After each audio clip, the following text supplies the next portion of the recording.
Jo, a nezabudnite mi tam hodiť odber, like a nejaký komentár, pokiaľ vám to niečo dalo. Jo, vidíme sa, čau. V dnešnom videu si ukážeme, ako si vyrobíme taký 3D model z ničoho, bez použitia akéhokoľvek 3D programu, len použitím MarkerLab stránky a ChatGPT. Ideme na to.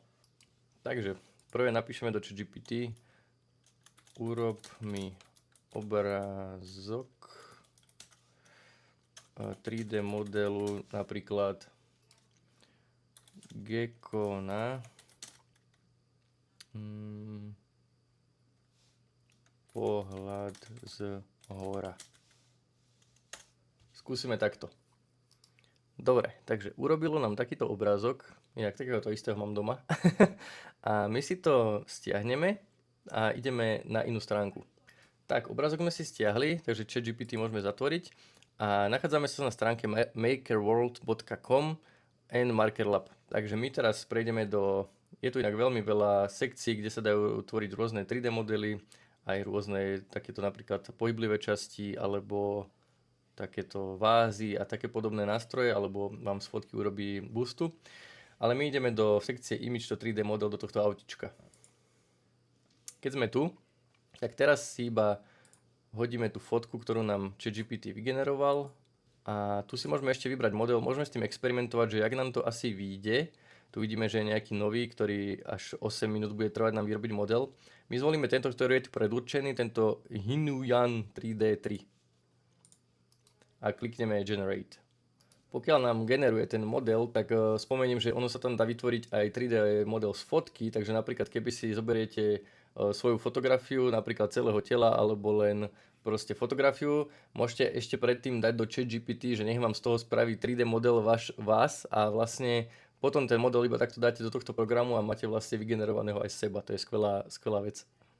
Dobre, takže vygenerovalo nám model, ako môžeme vidieť, tak na naše pomery, keď to ideme tlačiť, je až moc detailný, takže skvelé. Som až nečakal, že taký pekný urobí. Ďalej, čo si tu môžeme vybrať? Môžeme vidieť iba akože mesh, dokonca nám tu urobil aj textúru, jak si teraz môžeme všimnúť. Dosť realistickú, keďže viem, jak vyzerá reálne. Akurát tento predel tu v strede. Neviem, že či taký, akože asi na tej fotke bol. Ale hej, takže môžeme si vybrať buď že chceme iba 4 farby, tu si môžeme naľavo mergenúť farby. Pokiaľ máme IMS, tak môže to aj dobre fungovať, aj keď treba to väčšinou času doladiť.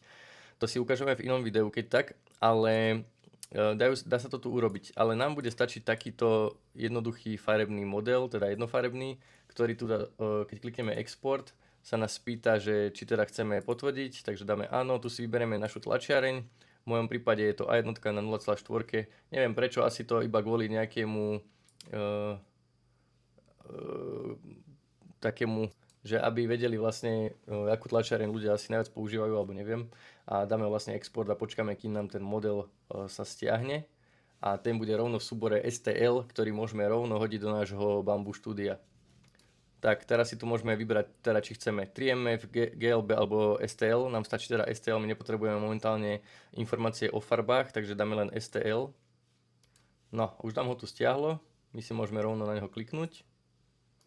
Tak a hodilo nás vlastne do Bamboo Studia, kde si môžeme spraviť nejaké nastavenia a môžeme si ho slicenúť a vytlačiť. Takže takto jednoducho si viete spraviť model, akýkoľvek, a viete si ho potom vytlačiť. Tento by potreboval asi podpery. A v ďalšom videu si ukážeme, ako si urobíme z tohto modelu pohyblivý model. Takže urobíme si z neho pohyblivý model, aby sa celý rozhýbal, čo najviac, skúsime ho čo najviac detailne rozhýbať, ukážeme si, ako sa to robí a to je všetko. Díky, že ste si pozreli toto krátke video, dúfam, že vás niečo naučilo, pokiaľ áno, napíšte mi to do komentára, budem veľmi rád, hoďte mi tam like a odber, aby ste nezmeškali ďalšie videá a my sa ideme pri ďalšom, ahojte.